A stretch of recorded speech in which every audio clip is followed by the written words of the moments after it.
শাሎም, সকলকে খ্রিস্টীয় শুভেচ্ছা।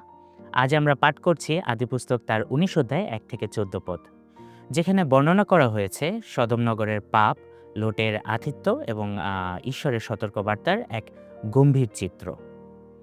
ঘটনাটি ছিল সন্ধ্যার। দুজন স্বর্গদূত যখন সদমে পৌঁছালেন, লোট তখন শহরের ফটকে বসেছিলেন। তাদের দেখেই লোট সম্মান জানালেন এবং নিজের ঘরে আসার অনুরোধ করলেন। প্রথমে তারা রাজি না হলেও লোটের আন্তরিকতায় শেষ পর্যন্ত তারা ঘরে গেলেন। লোট তাদের জন্য ভোজের আয়োজন করলেন। কিন্তু রাত গভীর হওয়ার আগেই এক ভয়াবহ পরিস্থিতির সৃষ্টি হলো।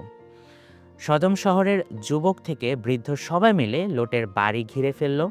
তাদের উদ্দেশ্য ছিল চরম অশ্লীল ও জঘন্য পাপাচারে লিপ্ত হওয়া।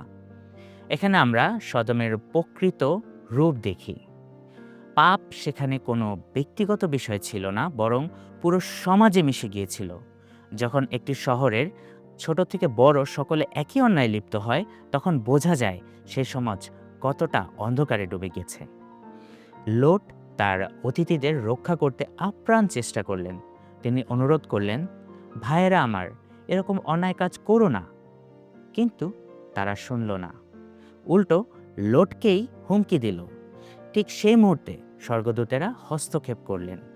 তারা লোটকে ভিতরে টেনে নিলেন এবং বাহিরের উন্মাত্ত যে জনগণ ছিল তাদেরকে অন্ধ করে দিলেন।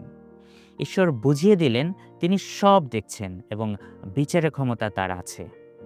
তারপর স্বর্গদূতেরা লোটকে চূড়ান্ত সতর্কবার্তা দিলেন, তোমার যে আপন বা আত্মীয় স্বজন আছে তাদেরকে নিয়ে এখনই শহর ছাড়ো, কারণ আমরা এই জায়গা ধ্বংস করতে যাচ্ছি। মনে রাখবেন, ঈশ্বরের বিচার হুট করে আসে না।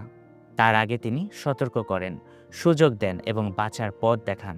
কিন্তু দুঃখের বিষয় হলো, লোট যখন তার জামাতাদের এই খবর দিলেন, তারা ভাবল লোট তামাশা করছে। তারা ঈশ্বরের বার্তাকে পাত্তাই দিলেন না। এই পাঠ থেকে আমরা ৩টি বিশেষ শিক্ষা পাই। পাপের পরিণতি, পাপ যখন সমাজে স্বাভাবিক হয়ে যায় তখন ধ্বংস অনিবার্য। ঈশ্বরের ন্যায় বিচার, তিনি দয়াময়, কিন্তু তিনি পাপকে চিরকাল সহ্য করেন না। সতর্কতা, ঈশ্বর তার সন্তানদের আগেভাগেই সতর্ক করেন।